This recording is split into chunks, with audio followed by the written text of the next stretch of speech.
नमस्कार, मैं Vivek Kumar, instructor government ITI Aliganj Lucknow. आज मैं आप सभी को व्यवसाय ड्राफ्टमैन सिविल के द्वितीय वर्ष के पाठ्यक्रम में वर्णित टॉपिक ब्रिज एंड कलवर्ट के बारे में विस्तृत रूप से बताऊंगा। तो आइए शुरुआत करते हैं और जानने का प्रयास करते हैं कि ब्रिज हम किसे कहते हैं।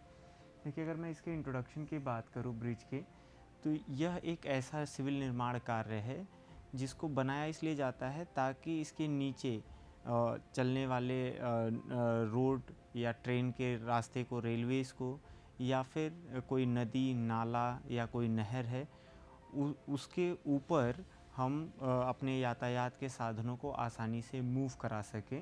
मसलन इस चित्र से आप देख सकते हैं, अगर यहाँ से कोई नदी गुजर रही हो और ये यहाँ से हमारा कोई वाहन जाना चाह रहा हो, तो यह अगर पुल न बना हो तो यह एक अवरोध की तरह काम करेगा, यानी नदी एक अवरोधक की तरह काम करेगी।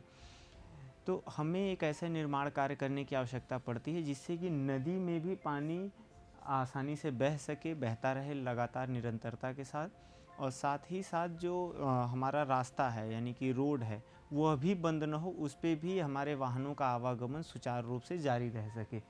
तो इस निर्माण कार्य को करने के लिए हमें प्रेरणा मिलती है कि हमारा जो यातायात का साधन है वो सुचारू रूप से बड़े ही आराम से चलता रहे। यह पुल का निर्माण हम कई वर्षों से कर रहे हैं, हमें बहुत पहले से भी पुल का साक्ष्य मिलता है। जहाँ पर भी आवश्यकता पड़ती है कि हमारे वाहनों के आवागमन में कोई अवरोध न आए, वहाँ पे हम इस तरीके के संरचना का निर्माण करते हैं। इसका इस्तेमाल सिर्फ वाहनों के आवागमन के लिए ही नहीं होता है। मसलन कई ऐसे स्थानों पर पुल बनाए जाते हैं जहाँ पर व्यक्ति पैदल या साइकिल से या अपने जानवरों के साथ भी एक छोर से दूसरी छोर पर जाता है। अगर हम पहाड़ी इलाकों की बात करेंगे तो दो पहाड़ी के बीच में, मसलन एक पहाड़ी यहाँ पे है, दूसरा हिस्सा यहाँ पे है, अगर कोई गांव यहाँ पर और यहाँ पर A और B पर है, तो इन दोनों को जोड़ने के लिए भी एक तरीके का पुल बनाया जाता है। उसको हम आगे देखेंगे, केबल सस्पेंशन ब्रिज बनाए जाते हैं। इस पे बहुत ही हल्के वाहन, मसलन आप साइकिल या मोटरसाइकिल से ही यात्रा कर पाते हैं। तो कुल अगर मैं समराइज़ करते हुए आपको बताऊं कि पुल की महत्ता क्या है, तो दो स्थान को जोड़ने का काम पुल करता है। आगे बढ़ते हुए अगर हम इसके बनाने के उद्देश्य के बारे में बिंदुवार चर्चा करें, तो यातायात को सुचारू रखने के लिए इसका निर्माण किया जाता है। यह हमें सुविधा प्रदान करता है। दो स्थानों को आपस में जोड़ने के लिए इसका प्रयोग होता है। उसके साथ ही साथ सामाजिक आर्थिक विकास के लिए ये सहायक साबित होता है। मसलन दो ऐसे स्थान जो नदी के आर पार हों, उन दोनों में अगर व्यापार स्थापित करना हो, लोगों का आवागमन को सुनिश्चित करना हो, सांस्कृतिक तालमेल बनाए रखना हो, तो ऐसी स्थिति में हमारे पास एक बेहतरीन पुल का निर्माण होना बहुत आवश्यक है, जिससे कि लोग एक तरफ से दूसरी तरफ या दूसरी तरफ से पहली तरफ आ सकें। तो ये बड़ा ही महत्वपूर्ण बिंदु है।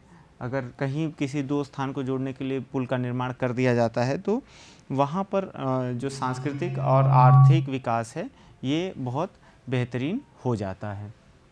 इसके बाद अगर हम बात करें तो कानून व्यवस्था को सुदृढ़ करने में भी पुल बहुत ही मददगार साबित होता है, सहायक साबित होता है। मसलन अगर हम सपोज़ करते हैं, मान लेते हैं कि ये कोई नदी है, इस पे इन दोनों के आर पार, नदी के दोनों किनारों के इर्द गिर्द दो गांव है और ये एक ही थाने के अंतर्गत आता है। और यहाँ पर अगर पुल नहीं, इस जगह पे नदी के बीच में पुल का निर्माण नहीं किया गया है, तो जो थाना है, कहीं यहाँ पे जो पुलिस स्टेशन है, वहाँ से अगर यहाँ पे कानून व्यवस्था में कोई प्रॉब्लम आती है इस जगह पे, तो पुलिस के आने में बड़ी ही असुविधा का सामना करना पड़ेगा। मसलन उन्हें नाव की मदद लेनी पड़ेगी, उन्हें मोटर बोट की मदद लेनी पड़ेगी। लेकिन अगर पुल बना हुआ है तो उन्हें अपना वाहन जो वो थाने से लेकर के चलेंगे, पुलिस स्टेशन से लेकर के चलेंगे, उसी के माध्यम से वो बड़े ही आसानी से उस जगह पर पहुंच जाएंगे जहां पे कानून व्यवस्था सुदृढ़ करने की आवश्यकता है, और बहुत ही कम समय में पहुंच जाएंगे। तो कानून व्यवस्था, चिकित्सा व्यवस्था को सुदृढ़ करने में भी इसका बहुत बड़ा रोल है, बहुत बड़ा हाथ है। इसके बाद आपातकालीन स्थिति में हमारे यहाँ जो पैरामिलिट्री ट्रूप्स हैं या फिर आर्मी पर्सनल हैं, उनको एक स्थान से दूसरे स्थान पर पहुँचाने के लिए, उनके साजो सामान को पहुँचाने के लिए पुल का निर्माण होना बहुत ही आवश्यक है। ये बहुत बड़ा रोल अदा करता है किसी भी ऐसी आपातकालीन स्थिति से निपटने के लिए। आगे बढ़ते हुए हम देखते हैं कि पुल में अलग अलग टेक्निकल टर्म्स क्या क्या इस्तेमाल होते हैं, इस चित्र के माध्यम से हम समझने का प्रयास करेंगे। देखिए, सबसे पहले तो मैं अगर आपको बताऊंगा, ये जो ईंट से बना हुआ दिख रहा है इसको अबटमेंट बोलते हैं। आप ये सेक्शन 1 में हमने पॉइंट 1 से दिखाया है, ये सेक्शन दोनों तरफ जो है इसको अबटमेंट बोलते हैं।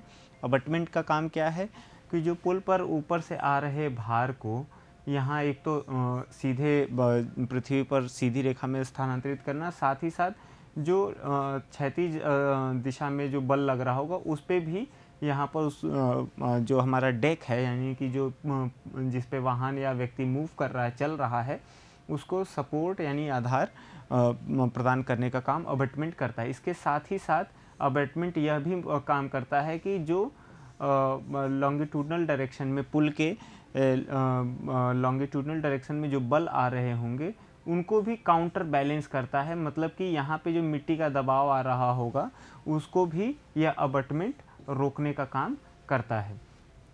इसके बाद देख रहे हैं आप, जैसे ये स्पैन होता है, किसी भी दो आधार के बीच में जो हमारा पुल होता है, पुल की लंबाई होती है, उसको स्पैन कहते हैं।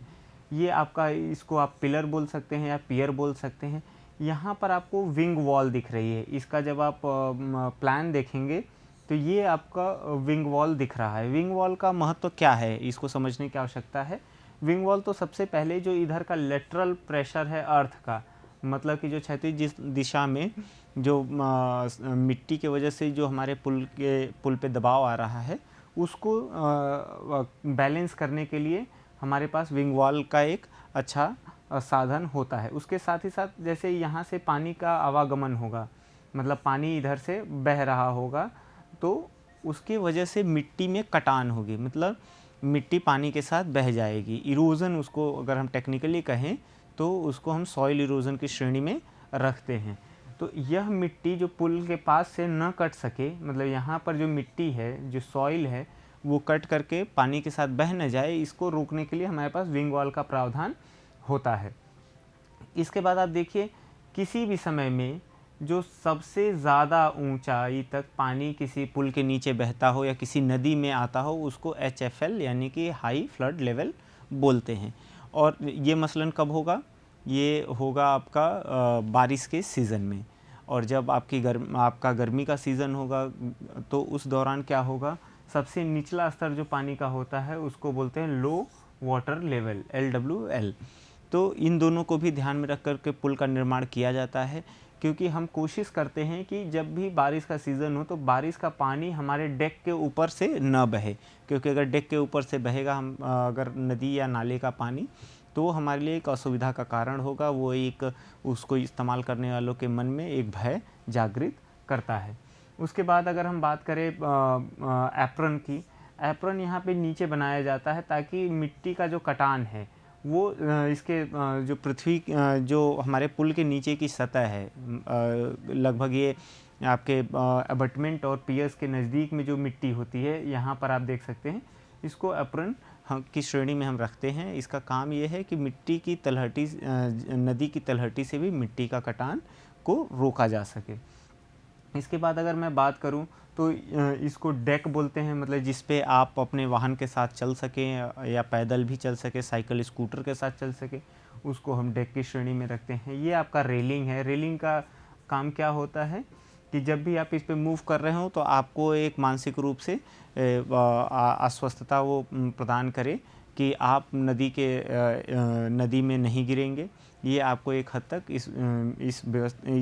इससे भी सुरक्षा प्रदान करने का प्रयत्न करता है। इसके बाद अगर मैं आपको अप्रोच की बात करूं तो अप्रोच क्या होता है, अगर मैं आप देखिए, ये अगर कोई नदी है, इस तरीके से पुल काफ़ी ऊंचाई पे बना हुआ है, रोड का लेवल यहाँ पे है, तो इस रोड के लेवल से पुल तक पहुँचने के लिए जो हम मिट्टी यहाँ पे फिल करके अर्थ फिलिंग से जो निर्माण करते हैं, इस तरीके का स्ट्रक्चर, या रोड में जो हम उसके लेवल में अंतर पैदा करते हैं, ग्रेजुअल चेंजेस करते हैं, उसको हम अप्रोच की श्रेणी में रखते हैं। तो इस तरीके से मोटे मोटे हम लोगों ने देखा कि पुल में अलग अलग कौन कौन से टेक्निकल टर्म्स का इस्तेमाल होता है। अगर मैं बात करूं आपसे कि पुल को किस जगह पर निर्मित किया जाना चाहिए, देखिए, सबसे पहले तो आपको ये समझना होगा कि पुल हम किसी ऐसे स्थान पे ही निर्माण करेंगे जहाँ पे उसकी आवश्यकता हो। मसलन नीचे से कोई रेलवे ट्रैक गुजर रही हो या कोई हाईवे गुजर रहा हो या कोई नदी या नाला हो, वहीं पे हम पुल का निर्माण करेंगे। लेकिन हम उस एग्जैक्ट लोकेशन, देखिए जैसे अगर ये रेलवे ट्रैक है, ये बहुत सारे पॉइंट हो सकते हैं जहाँ पे हमें पुल का निर्माण करने का विकल्प हमारे पास मौजूद हो, लेकिन हम कौन सा स्थान चुनें जहाँ पर हमें इसका निर्माण करना हो।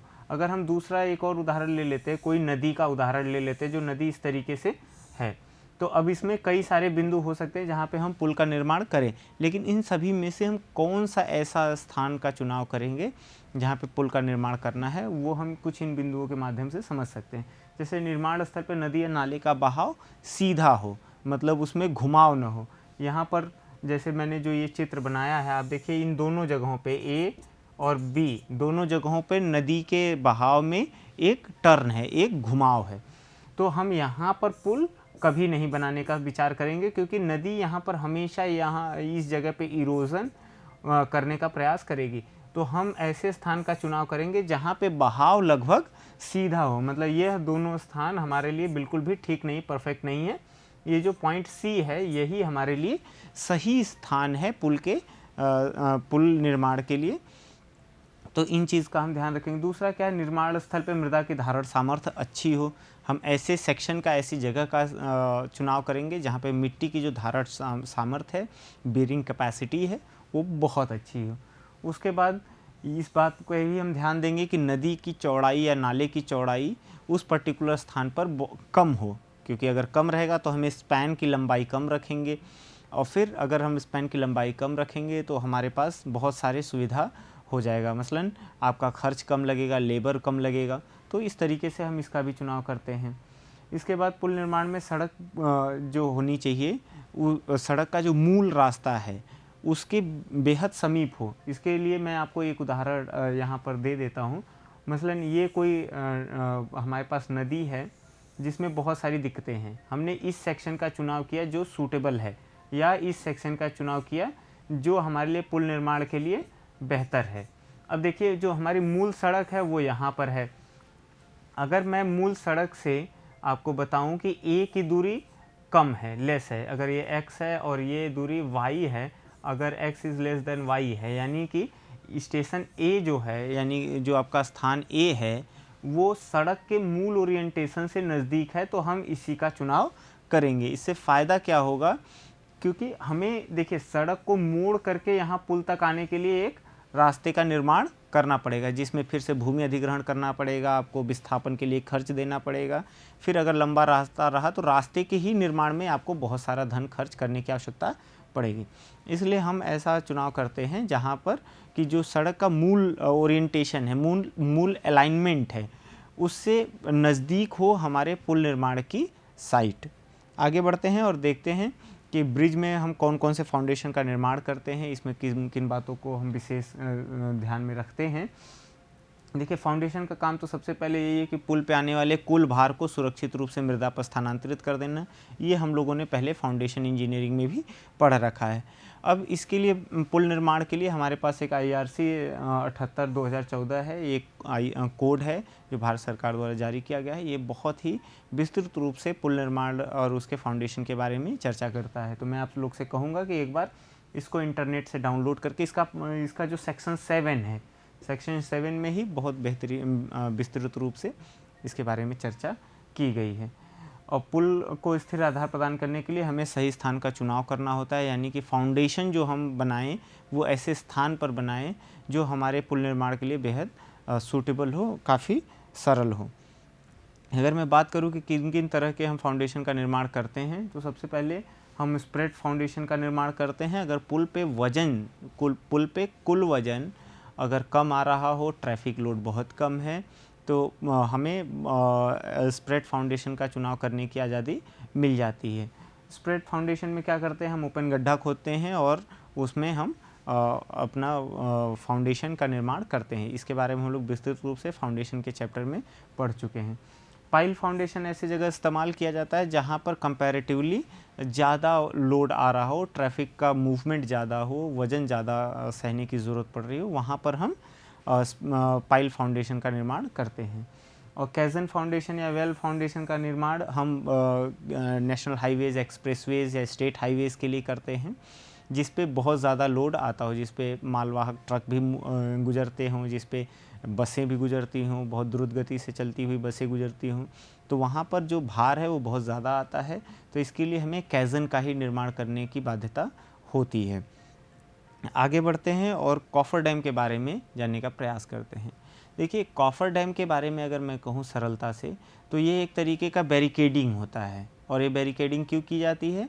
ताकि पुल का निर्माण करते समय जहाँ जहाँ भी हमें पुल की फाउंडेशन बनाने की आवश्यकता हो, वहाँ पर वर्कर्स के काम करने के लिए एक अच्छी जगह मिल सके, वहाँ पर पानी न हो, उन्हें किसी प्रकार का भय न हो, और जो भी वो निर्माण की प्रक्रिया अपनाएं उसको स्थिर होने के लिए उन्हें पर्याप्त समय मिल सके। तो इसलिए हम कॉफर डैम का इस्तेमाल करते हैं। देखिए, ये एक पहले तो अस्थाई निर्माण होता है, ये परमानेंट निर्माण बिल्कुल नहीं होता। जैसे ही हमारा पुल बन के ख़त्म होता है, हम ये कॉफर डैम को तोड़ देते हैं या इसको हटा लेते हैं। इसका काम क्या है? पुल के, अगर हम ब्रिजेस की बात कर रहे हैं जो नदियों में बना है, तो पुल के जो फाउंडेशन का निर्माण जहाँ पे हो रहा है वहाँ से पानी को हटा लेने के लिए किया जाता है। इस चित्र से आप देख सकते हैं, देखिए ये एक नदी है जहाँ पे पुल का निर्माण किया जा रहा होगा, यहाँ पर फाउंडेशन बनाया जा रहा है। अब यहाँ पे मशीनरी, लेबर सब लगे हुए हैं, काम कर रहे हैं, लेकिन नदी में पानी खूब सारा है।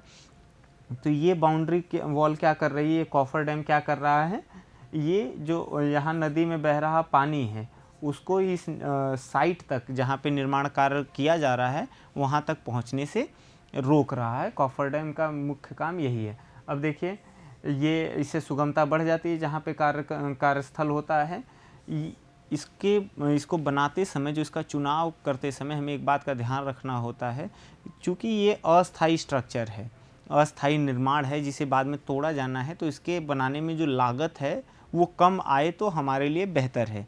क्योंकि अगर कॉफर डैम जो कि एक अस्थाई निर्माण है, उसके ही निर्माण में अगर हमने बहुत ज़्यादा धन खर्च कर दिया तो ओवरऑल जो हमारे ब्रिज का कॉस्ट है वो बढ़ जाएगा। तो ऐसे मटेरियल का चुनाव करते हैं जिसकी लागत कम हो। और कॉफर डैम की ऊंचाई कितनी हम रखते हैं? कुछ जो कॉफर डैम हम बनाते हैं वो हाई फ्लड लेवल, यानी कि नदी में जो अब तक का सबसे ऊंचा जल स्तर रहा है उससे ऊंचा ही रखते हैं, क्योंकि ये निर्माण कार्य हो सकता है कि 7-8 महीने तक चले। हमने सर्दी में शुरू किया था निर्माण कार्य, और करते करते अब बारिश का सीज़न आ गया, तो उस समय क्या होगा, नदी में जो हाई फ्लड लेवल, मतलब जो लेवल है नदी का, जल स्तर है, वो काफ़ी ऊंचा हो जाएगा। तो ये पानी वापस से ऊपर से हमारे निर्माण स्थल में न घुस जाए, इसलिए हम क्या करते हैं, जो इसकी ऊंचाई है वो हम हाई फ्लड लेवल से हमेशा ज़्यादा रखते हैं। अब बात करते हैं कि ब्रिजेस कितने प्रकार के हमारे पास हैं। तो अगर मैं यहाँ पे बताऊँ तो सबसे सस्ता और सबसे कह लीजिए कम महत्वपूर्ण जो ब्रिज है वो टिम्बर ब्रिज है। टिम्बर ब्रिज कहाँ बनाया जाता है? अगर कोई दो गांव है या दो कस्बे हैं जिनके बीच में एक पतला सा नाला बहता हो, ये इन दोनों जगहों को जोड़ने के लिए किसी अन्य स्थान पर एक पक्का पुल बना हुआ है, लेकिन अगर यहाँ पे शॉर्टेज डिस्टेंस, यानी कि दूरी को कम करने के लिए जो यहाँ के रहने वाले लोग हैं, जो मतलब दो जगह का नाम मैंने ए बी रख दिया, इन दोनों जगहों पर रहने वाले लोग अगर ये निर्णय लेते हैं कि नहीं, हमारे पास एक शॉर्टकट रास्ता होना चाहिए जहाँ से हम पैदल आवागमन कर सकें या फिर अपने साइकिल से आ जा सकें, तो वहाँ पर ये पुल का निर्माण किया जाता है, टिम्बर ब्रिज का निर्माण किया जाता है। इसमें लकड़ियों का ही इस्तेमाल होता है। इस चित्र के माध्यम से आप देख सकते हैं, लकड़ी के ही पियर्स हैं ये, और इसी के बैटन्स लगाए जाते हैं, ब्रेसेस लगाए जाते हैं, ताकि ये सभी के बीच की जो दूरी है, मसलन ये दूरी जो हम निर्माण करते समय जो चुनाव किए हैं, ये दूरी क्या हो, स्थिर रहे, वो बढ़े या घटे नहीं। इसलिए हम ब्रेसेस का इस्तेमाल करते हैं, लेजेस का इस्तेमाल करते हैं जो स्ट्रेट होते हैं, ये आप देख पा रहे हैं यहाँ पे लेजेस हैं लगे हुए। और ये क्या है, हमारा डेक है। डेक बनाने में 2-3 तरह के मटेरियल का हम इस्तेमाल करते हैं। अगर कम महत्वपूर्ण पुल है, बहुत ही कम आवागमन उस पर होना है, तो वहाँ पर हम चुनाव करते हैं प्लाईवुड का, हार्ड प्लाईवुड हो या लकड़ी के फट्टों का ही इस्तेमाल कर लेते हैं।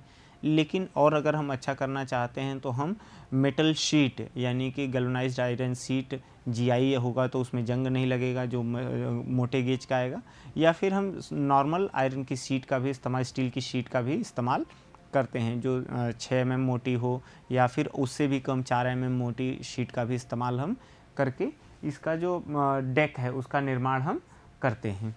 तो आप समझ पाए कि टिम्बर ब्रिज बहुत ही कम महत्वपूर्ण है, इसका भार सहन करने की क्षमता बहुत कम है, इसका जो लाइफ स्पैन है वह भी बहुत कम है। क्यों? क्योंकि ये लकड़ियों से बना है। लकड़ियों के साथ एक दिक्कत है कि अगर वो पानी में या वेदरिंग यानी कि बारिश में और धूप में अगर वो खुले में पड़ी रहेंगी तो उनमें खराबी आ सकती है, वो लकड़ियाँ सड़ सकती हैं, ख़राब हो सकती है, इसलिए इसका जो उम्र है वो बहुत कम है।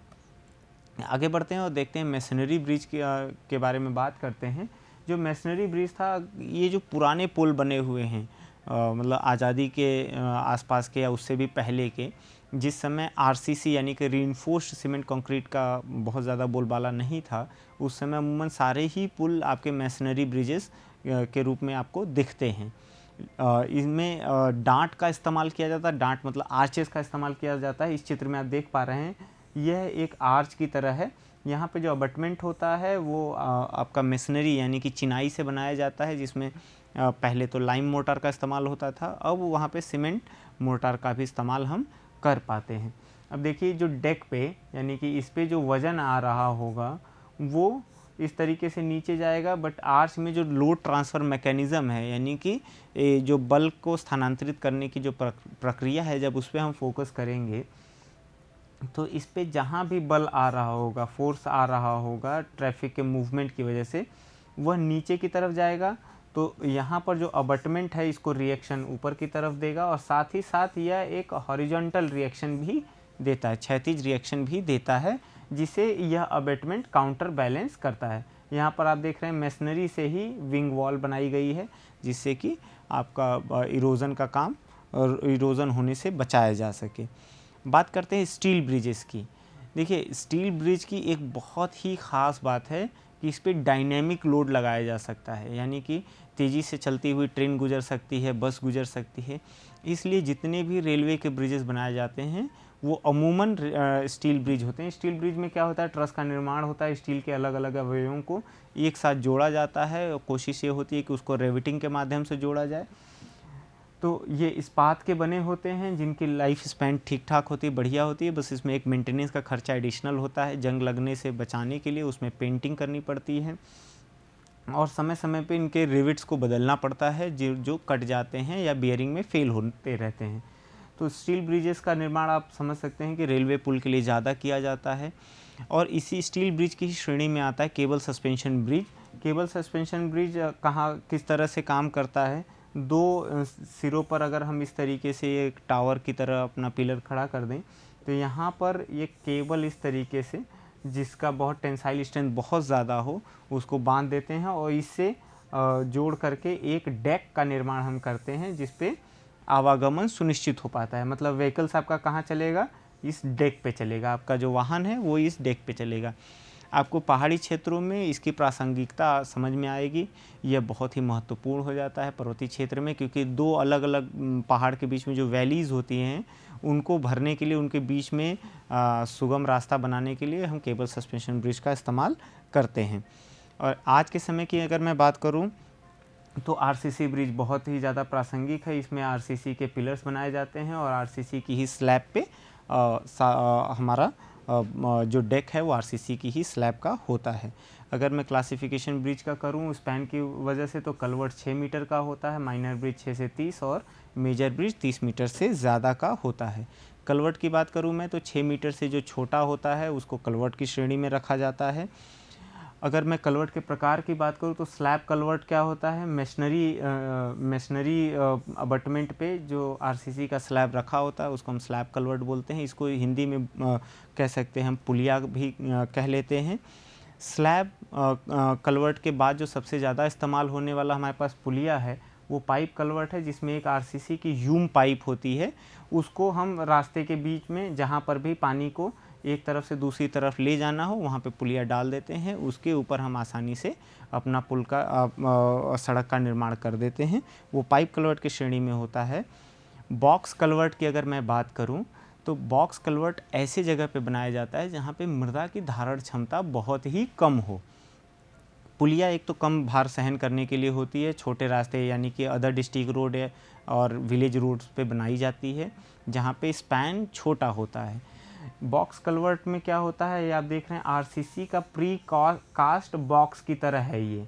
इसको निर्माण की साइट पे ले जाते हैं, क्रेन की मदद से रख देते हैं और फिर इसके ऊपर सड़क का निर्माण हम आसानी से कर देते हैं। तो यह क्या है कि नीचे अगर मृदा की धारण सामर्थ्य कम है फिर भी यह पूरा एक यूनिट की तरह काम करता है, यानी कि ये हर जगह हर बिंदु पे यह बल नीचे पृथ्वी पर लगा रहा होता है, इसलिए बॉक्स कलवर्ट की प्रासंगिकता बढ़ जाती है। अगर कोई हम हाईवे भी बना रहे हैं और वहाँ पर नीचे गुजरने वाले नाले की चौड़ाई कम है, 6 मीटर से कम है, तो वहाँ पर भी हम बॉक्स कलवर्ट का बहुत ही आसानी से इस्तेमाल करते हैं। अगर मैं पूरा समराइज़ करूं कि आज के प्रशिक्षण में हमने क्या पढ़ा, क्या समझा, तो मैं आपसे कह पाऊंगा कि हमने सबसे पहले ब्रिज के बारे में जाना कि पुल की महत्ता क्या है, उसके निर्माण साइट के बारे में जाना कि हम साइट का चुनाव कैसे करते हैं, किन बिंदुओं पे विशेष ध्यान रखते हैं। फिर हमने देखा कि फाउंडेशन, ब्रिज के लिए फाउंडेशन हम कौन कौन सा निर्मित करते हैं। मसलन हमने स्प्रेड फाउंडेशन के बारे में बात की, हमने बात की पाइल फाउंडेशन की, और अंत में हमने कैजन फाउंडेशन के बारे में बात किया।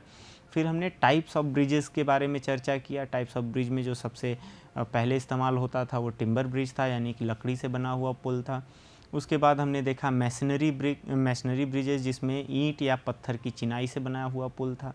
उसके बाद हमने स्टील ब्रिजेस के बारे में चर्चा किया और फिर हमने बात की ये आरसीसी ब्रिजेस की। आरसीसी ब्रिज आज के समय में सबसे ज़्यादा प्रासंगिक है। बड़े निर्माण कार्यों में इसका इस्तेमाल किया जाता है। मसलन अगर हाईवे बन रहा हो, एक्सप्रेसवे बन रहा हो, तो वहाँ पर इसको हम आरसीसी ब्रिज ही निर्मित करते हैं जिस पे बहुत ज़्यादा भार सहन करने की जिसकी क्षमता होती है। उसके बाद हमने कलवर्ट के बारे में बात किया। कलवर्ट यानी जिसे हम पुलिया भी बोलते हैं। अगर हमारे पास नाले की चौड़ाई 6 मीटर से कम है तो हम उस पुल को पुलिया की श्रेणी में रखते हैं।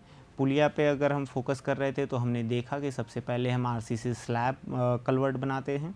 फिर उसके बाद हमने देखा ह्यूम पाइप, यानी कि एक बड़े डायमीटर की आरसीसी की बनी हुई पाइप को हम नाले में डाल देते हैं और उसके ऊपर से हम रास्ता बना लेते हैं। वो बहुत ज़्यादा इस्तेमाल होती है विलेज रोड और अदर डिस्ट्रिक्ट रोड्स के लिए। फिर हमने बॉक्स कलवर्ट की प्रासंगिकता के बारे में चर्चा किया, जिसका इस्तेमाल ऐसे स्थान पर किया जाता है जहाँ पर मृदा की धारण सामर्थ्य कम हो। बॉक्स कलवर्ट के बारे में पढ़ने के बाद हमने देखा कि हमारे पास जो बाकी कलवर्ट की विधियाँ थी उसमें बॉक्स कलवर्ट सबसे बेहतर था। इस पूरे पाठ को आपके सामने प्रस्तुत करने के लिए मैंने नीमी द्वारा बनाई गई ई बुक्स का इस्तेमाल किया है और जस्टो एंड खन्ना की हाईवे इंजीनियरिंग की किताब से कुछ रेफरेंसेस लिए हैं। मैं समझता हूँ कि आज का ये पाठ आप सभी के लिए लाभप्रद साबित होगा। धन्यवाद।